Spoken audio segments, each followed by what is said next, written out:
ನಮಸ್ಕಾರ ವೀಕ್ಷಕರೇ, ಬನ್ನಿ ಇವಾಗ ಶಾವಿಗೆ ಉಪ್ಪಿಟ್ಟು ಏನ್ ಮಾಡೋದು ಅಂತ ಹೇಳ್ಕೊಡ್ತೀನಿ. ಮೊದಲು 3 ಕಪ್ ಶಾವಿಗೆ ತಗೊಂಡಿದ್ದೀನಿ, ಅದನ್ನ ಹುರಿದಿಟ್ಕೊಂಡಿದ್ದೀನಿ.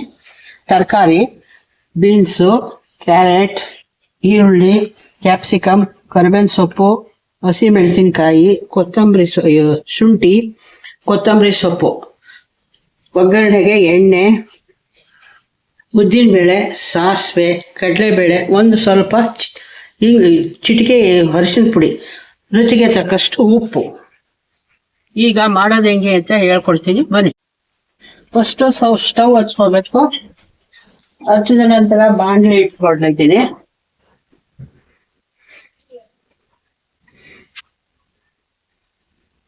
ಎಣ್ಣೆ ಕಾಯಕ್ಕೆ ಹಾಕ್ತಾ ಇದ್ದೀನಿ ನೋಡಿ. ಎಣ್ಣೆ ಕಾಯಬೇಕು ಸ್ವಲ್ಪ.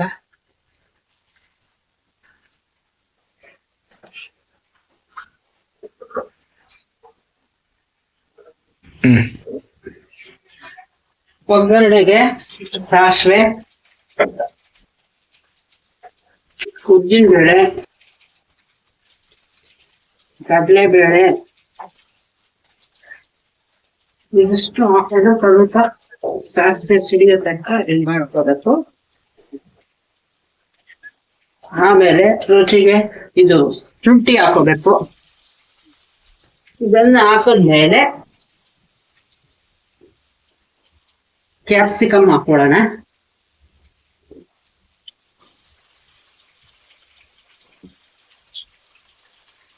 ಕರಿಬೇವಿನ ಸೊಪ್ಪು ಹಾಕಿದ್ಮೇಲೆ ಹಸಿ ಮೆಣಸಿನಕಾಯಿ, ಇದೊಂದು ಸ್ವಲ್ಪ ಚೆನ್ನಾಗಿ ಸ್ವಲ್ಪ ಬಾಡಿಸ್ಕೋಬೇಕು. ಸ್ವಲ್ಪ ಚೆನ್ನಾಗಿ ಬಾಡಿಸ್ಕೊಂಡ ನಂತರ 3 ರಿಂದ 4 ನಿಮಿಷ ಸ್ವಲ್ಪ ಬಾಳಿದ್ರೆ ಚೆನ್ನಾಗಾಗುತ್ತೆ. ಈ ತರ ಬಾಳ್ದಾದ್ಮೇಲೆ ಅದಕ್ಕೆ ಬೀನ್ಸು, ಕ್ಯಾರೆಟ್ ಮತ್ತು ಈರುಳ್ಳಿ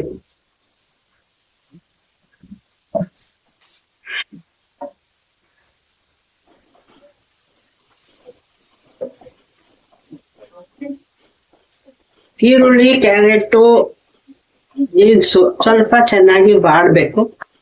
ಬಾಡಿ ಚೆನ್ನಾಗಿ ಸ್ವಲ್ಪ ಒಂದು 5 ನಿಮಿಷ ಇದನ್ನ ಬಾಡಿಸ್ಕೊಂಡ್ಮೇಲೆ ಎಣ್ಣೆಯಲ್ಲಿ ಫ್ರೈ ಆದಷ್ಟು ಚೆನ್ನಾಗಾಗುತ್ತೆ ಉಪ್ಪಿಟ್ಟು. ಶಾವಿಗೆ ಉಪ್ಪಿಟ್ಟು ಈ ತರ ಮಾಡ್ಕೊಂಡ್ರೆ ಉಪ್ಪಿಟ್ಟು ತುಂಬಾ ತುಂಬಾ ರುಚಿಯಾಗಿರುತ್ತೆ.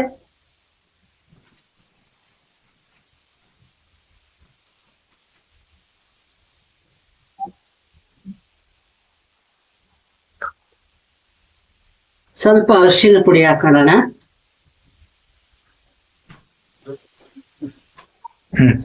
ರುಚಿಗೆ ತಕ್ಕಷ್ಟು ಉಪ್ಪು ಹಾಕಿದ ನಂತರ ಚೆನ್ನಾಗಿ ಸ್ವಲ್ಪ ಬಾಡಿಸ್ಕೊಳ್ಳಿ.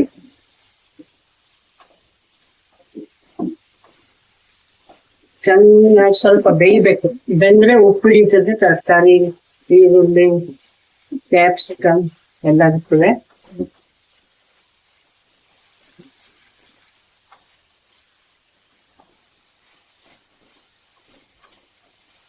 ಒಂದು 5 ನಿಮಿಷ ಬೇಯಬೇಕು.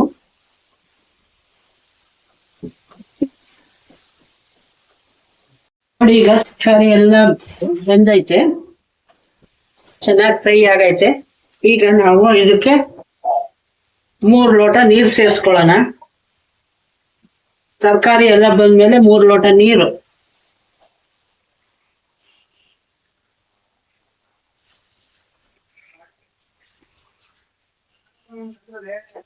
ನೀರು ಚೆನ್ನಾಗಿ ಕುದಿಬೇಕು. ಕುದ್ದಾದ್ಮೇಲೆ ಒಂದ್ 5 ನಿಮಿಷ ಬೇಡೋಣ. ಇದನ್ನ ಚೆನ್ನಾಗಿ ಕುದೀಲಿ. ಕುದ್ದಾದ್ಮೇಲೆ ನಾವು ಶಾವಿಗೆ ಹಾಕೋಣ. ಈಗ ನೀರು ಮಳಿತಾ ಇದೆ. ಒಗ್ಗರಣೆ ಹಾಕುವ ನೀರು ಬೆಂದಿದೆಯೋ ಇಲ್ವೋ ಅಂತ ನೋಡೋಣ ಒಂದ್ಸರಿ. ಎಲ್ಲ ಬೆಂದೈತೆ. ಈಗ ಇದಕ್ಕೆ ಸೇವಿಗೆ ಹಾಕಿ ಮಿಕ್ಸ್ ಮಾಡ್ಕೊಳ್ಳೋಣ.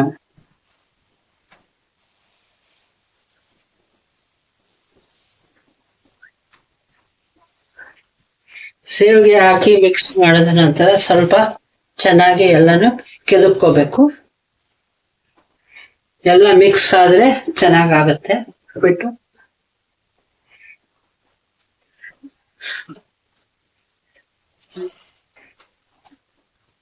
ಚೆನ್ನಾಗಿ ಹಾಗೆ ಬೆಂದು ಕ್ಲೀನ್ ಆಗಿ ರುಚಿ ಬರುತ್ತೆ. ಸಖತ್ತಾಗಿರುತ್ತೆ. ಸ್ವಲ್ಪ ಬೇಯಲಿ. ಈಗ ತಟ್ಟೆ ಮುಚ್ಚೋಣ 1-2 ನಿಮಿಷ.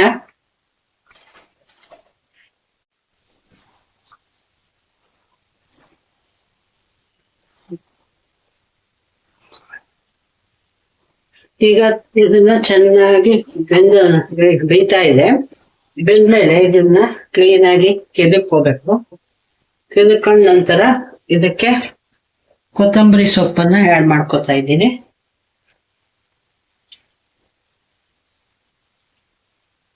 ಆಡ್ ಮಾಡ್ಕೊಂಡ್ಮೇಲೆ ಇದನ್ನ ಕ್ಲೀನ್ ಆಗಿ ಒಂದ್ಸರಿ ಕೈ ಆಡ್ಕೋಬೇಕು.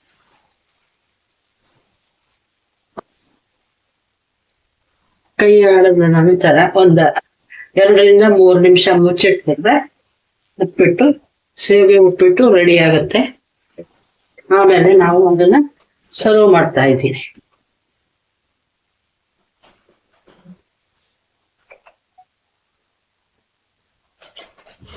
ನೋಡಿ ಫ್ರೆಂಡ್ಸ್, ಇವಾಗ ಉಪ್ಪಿಟ್ಟು ರೆಡಿ ಆಗಿದ್ದು ಸರ್ವ್ ಮಾಡ್ತಾ ಇದ್ದೀನಿ. ಇದನ್ನ ನಮ್ಮ ಸೊಸೆಯವ್ರಿಗೆ ಕೊಡ್ತಾ ಇದ್ದೀನಿ. ನೋಡಿ, ಅವರು ತಿಂದು ನೋಡ್ಬಿಟ್ಟು ಈ ರುಚಿ ಹೆಂಗಿದೆ ಅಂತ ಹೇಳ್ತಾರೆ. ತಗೋಮ್ಮ, ತಿಂದು ನೋಡಮ್ಮ. ಇಷ್ಟು ಚೆನ್ನಾಗಿ ಕಾಣಿಸ್ತಿದೆಯಲ್ಲ ಮಮ್ಮಿ, ಸೂಪರ್ ಆಗಿ ಮಾಡಿದ್ಯಾ. Excellent, super.